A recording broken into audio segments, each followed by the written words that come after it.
So I'm in a former student's grade book, and I do have his permission to use this as a sample. So when you are in your course, you can click on grades.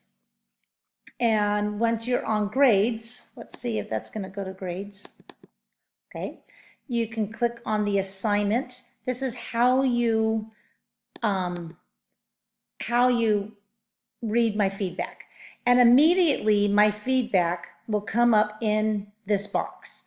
Now I used to annotate on the papers, but I found that the students did not read the annotations. So now I leave everything in the scored rubric and in this box. So this is where you can see this particular student got a very good grade, but I still left a lot of feedback.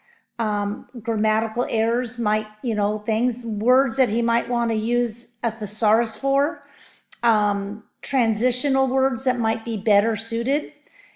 So I've used a lot of feedback in here. Here is some simple sentences that I said maybe he could be more sophisticated in.